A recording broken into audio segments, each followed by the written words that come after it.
नमस्कार दोस्तों, आपका स्वागत है YouTube चैनल पार्वती शिक्षण संस्थान में। तो आज हम इस वीडियो में गुणनखंड सीखने वाले हैं। तो चलिए देखते हैं गुणनखंड कैसे बनता है, इसे किस तरह से बनाया जाता है। एकदम आसान ट्रिक मैं इस वीडियो में बताने वाला हूँ, इसलिए इस वीडियो को आप अंत तक देखें। तो कह रहा है x square plus 4x plus 4 का गुणनखंड ज्ञात करें। तो इसका गुणनखंड निकालने के लिए सबसे पहले हम इसको लिखेंगे x square plus 4x plus 4। फिर क्या किया जाता है, इन दोनों को क्या करेंगे, गुना करेंगे। इन दोनों को यदि हम गुना कर देते तो क्या हो जाता है, 4x स्क्वायर हो जाता है। अब इस 4x स्क्वायर को,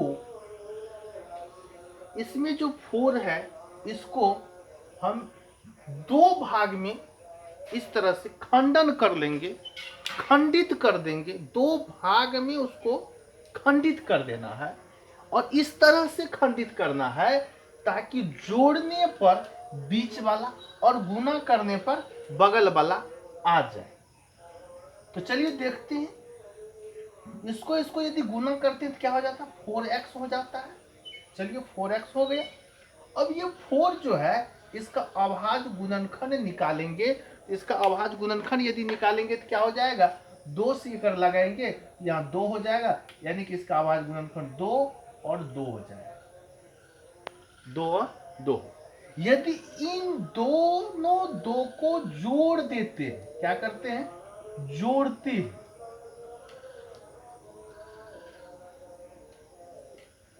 जोड़ते हैं तो क्या हो जाता है, 4 हो जाता है, यानी ये बीच वाला आ जाता है।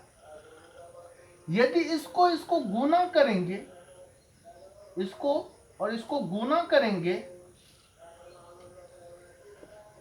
तो क्या हो जाएगा, 4 हो जाएगा, यानी ये आ जाता है। तो खंडन करने के बाद, खंडित करने के बाद इन दोनों भागों को, जो भाग खंडित होता है उन दोनों भागों को यदि जोड़ने के बाद बीच वाला आ जाए और गुना करने के बाद ये बगल वाला आ जाए तो मेरा जो है खंडन सही होता है, सही हो जाता है। यानी कि गुना जोड़ने पर बीच वाला और गुना करने पर बगल वाला आ जाए तो मेरा खंडन सही होता है, सही रहता है। तो यहां अगर हम 2 और 2, 4 को क्या किए, 2 भाग में बांट दिए, 2 और 2 में बांट दिए।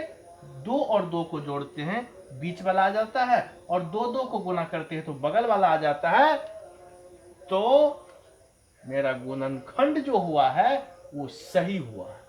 और यही 2 और 2 यहाँ पे क्या हो जाएगा, इसका खंडित भाग हो जाएगा। 4 का जो खंडित भाग करेंगे 2x प्लस 2x। अब यदि ये 2x और 2x को जोड़ेंगे तो क्या हो जाएगा, 4x हो जाएगा, और 2x को गुना करेंगे तो 4 हो जाएगा, यानी 4x जो यहाँ आया है वो हो जाएगा। तो सबसे पहले तो इसको गुना किए थे तब 4 आया, यानी इसको गुना करेंगे तो क्या आ जाएगा, ये आ जाएगा। तो चलिए, ज्यादा बात नहीं समझना है, ज्यादा बात समझने के बाद समझ में नहीं आएगा। कम ही बात को याद रखना है। क्या याद रखना है कि इन दोनों को जोड़कर या घटाकर बीच वाला आना चाहिए और गुना करके बगल वाला आना चाहिए। तो चलिए, इसका खंडन क्या हो गया, ये एक्स स्क्वायर का एक्स स्क्वायर लिख दिए। ये 4x जो है इसको हम 2x प्लस 2x लिख दिए, यानी दोनों को जोड़ने के बाद बीच वाला आ गया, और यहाँ जो 4 है तो 4 लिख दिए। अब क्या करेंगे फिर, अब इसमें 4 पद हो गया, ये दोनों पद, और ये दोनों पद में देखेंगे कॉमन क्या आता है। तो इन दोनों में देख रहे हैं कॉमन क्या है, x। इसमें भी x है, इसमें भी x है, यानी इसमें x, ये जो है इसमें एक्स स्क्वायर है तो x इसमें 2 गो है, इसमें एक ही x है। तो एक x इसमें से अगर कॉमन ले लेते हैं तो क्या हो जाएगा, यहाँ पर 2 गो x था, एक x कॉमन हो गया, या 1 गो x बच गया। प्लस फिर क्या हो जाएगा 2 प्लस यहाँ पे क्या क्या कॉमन होगा 2x है और प्लस 4 है, तो 2x प्लस 4 है, तो इसमें से 2x कॉमन ले लें, यानी 4 में भी तो 2 है, 4 को क्या लिख सकते हैं, 4 को लिख सकते हैं 2 गुना 2, तो 4 में भी 2 है, इसमें भी 2 है, 2 कॉमन ले लेते हैं, तो यहाँ क्या बचेगा x, 4 में 2 गो 2 था, एगो 2 आ गया बाहर, एगो 2 बच गया, यानी अब यहाँ क्या हो जाएगा, ये x और इसको एक ब्रैकेट में लिख देंगे, फिर इन दोनों में से एक को ले लेंगे, यही मेरा गुणनखंड हो गया। इस तरह से गुणनखंड बनता है। तो चलिए ये पहला स्टेप था गुणनखंड का पहला स्टेप। अब इसी तरह का फिर एक और गुणनखंड देते हैं, देखते हैं इसको कैसे बना पाते हैं आप लोग। दूसरा नंबर का गुणनखंड जो है क्या है, यहाँ 8 दे देते हैं और यहाँ 16 दे देते हैं, ठीक है। इसको बनाने के लिए क्या करना पड़ेगा, x square plus 8x plus 16, तो 16 को क्या करेंगे, खंडित करेंगे, 16 को अगर खंडित करेंगे तो यहाँ 8, यहाँ 2, यहाँ पर 4, फिर 2 से लगेगा तो यहाँ पर 2 हो जाएगा। अब अगर हम इसको गुना कर दे, 2 और 2 को गुना कर देते तो 4, फिर 2 2 को गुना कर देते तो 4, 4 और 4 को अगर जोड़ते हैं तो बीच वाला आ जाता है, और 4 4 को गुना करते हैं तो बगल वाला आ जाता है, यानी कि इसका जो खंडन होगा 4 और 4 होगा, यानी 4x प्लस 4x होगा, 4 4 को जोड़ेंगे बीच वाला और 4 4 को गुना करेंगे तो ये बगल वाला आ जाता है। तो ठीक है, अब ये दोनों में क्या करेंगे, कॉमन ले लेंगे, इसमें 2 गो x है तो एक x कॉमन ले लेंगे, तो एगो x बचेगा, प्लस यहाँ से x कॉमन निकल गया तो यहाँ क्या बच जाएगा 4, प्लस यहाँ 4x प्लस कितना हो जाएगा 4। अब इसको और इसको एक ब्रैकेट में लिख देंगे, फिर इस प्लस 4, इस तरह से ये बन, तो इस टाइप का जो भी सवाल होगा इस तरह से बन जाएगा। अब एक अलग गुणनखंड देखते हैं, उसको कैसे बनाया जाएगा। जैसे दिया हुआ रहेगा x square plus 7x plus 10, ठीक है। इसमें भी वही प्रक्रिया अपनाना है, 10 का यदि हम खंडन करते हैं तो 2 बार में लगेगा तो 5, और 5 में 5 से लगेगा और कुछ से तो लग नहीं सकता, यानी कि इसको बनाने के लिए x square plus 7x plus 10, इसका खंडन जो होगा 5 और 2 हो जाएगा, इसका खंडन कितना होगा 5 और 2। जब इसको अगर जोड़ते हैं तो क्या हो जाता है, बीच वाला आ जाता है, 5 2 7 बीच वाला आ गया, और 5 9 10 बगल वाला आ गया, तो इसका खंडन इस तरह से हो जाएगा 5x प्लस 2x, यानी दोनों को जोड़ने के बाद बीच वाला, गुना करने के बाद ये बगल वाला आ गया। इसमें कॉमन ले लेंगे तो x कॉमन हो जाएगा, यहाँ x प्लस 5 हो जाएगा, प्लस 2 इंटू एक्स प्लस 2, अगर कॉमन ले लेते हैं इसमें से 2 निकल जाएगा तो x बचेगा, जितना कॉमन लिए है यहाँ पर उतना से इसमें भागा दे देंगे, तो 2 से अगर 10 में भागा देंगे तो क्या हो जाएगा 5 हो जाएगा। अब यहाँ क्या हो जाएगा, इसको एक ब्रैकेट में लिखेंगे x plus 2 into x plus 5, तो इस तरह से बनेगा। इसी में एक स्टेप और होता है, उस स्टेप को चलिए देखते हैं क्या है वो स्टेप। ये चौथा सवाल क्या है, यदि यहां अंक दिया हुआ रहेगा जैसे 2x square plus 7x plus 5, यहां यदि अंक दिया हुआ रहे तब कैसे बनेगा।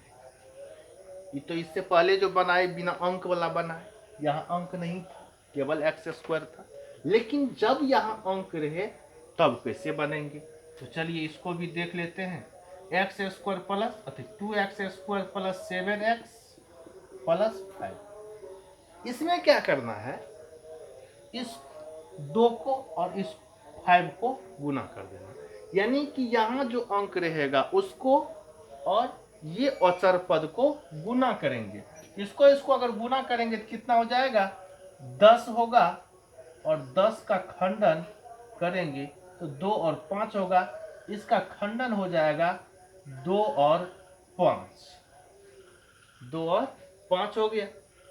अब इसमें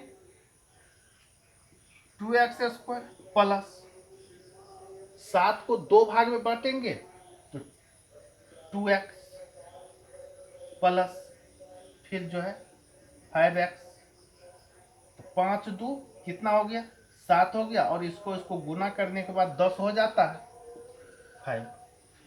यानी यहाँ जो दोनों को गुना करके आया है 10, तो ये दोनों को गुना करके फिर यहाँ ये 10 हो जाना चाहिए।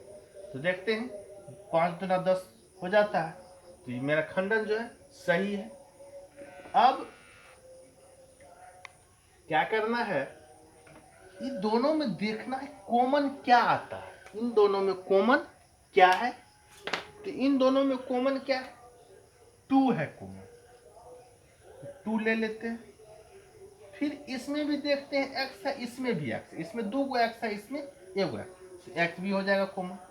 तो 2x यदि हम कॉमन ले लेते हैं तो क्या हो जाएगा, 2x कॉमन लेने के बाद यहाँ बचेगा x, यहाँ कुछ नहीं बचा, कुछ नहीं बचा, ये प्लस है तो ये प्लस तो दे देंगे, और यहाँ पर जो है कुछ नहीं बचा तो 1 दे देंगे।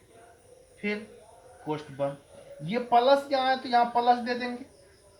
फिर इन दोनों में देखेंगे क्या कॉमन आता है, तो 5 कॉमन है, इसमें 5 है, इसमें भी 5 है, तो 5 यदि कॉमन ले लेते हैं तो 5 इसमें से निकल जाएगा, तो यहाँ क्या बचेगा x प्लस ये 5 अगर कॉमन आ गया तो यहाँ क्या बचेगा 1।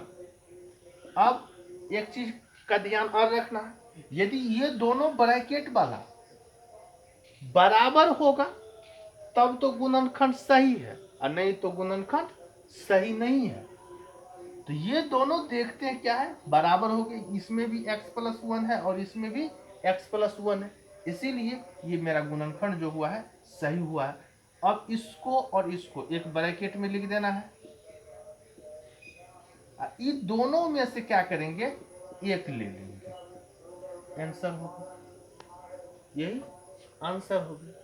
तो चलिए यहां यदि अंक रहेगा तो आराम से आप लोग बना सकते हैं। तो चलिए एक और हम ले लेते हैं इसी पर, यहां दिया हुआ रहेगा 3x² प्लस 8x और प्लस 5। चलिए अब कैसे हो, क्या करना है, इसको गुना कर देना है। इसको यदि गुना करते हैं आप तो कितना हो जाएगा 15 में अगर लगाएंगे तो 3 से लगेगा, आवाज गुणनखंड अगर इसका करेंगे तो कितना हो जाएगा 3 से लगेगा, यहाँ क्या हो जाएगा 5, यानी इसका खंडन हो जाएगा 3 और 5 हो जाएगा, 3 और 5 होगा खंडन।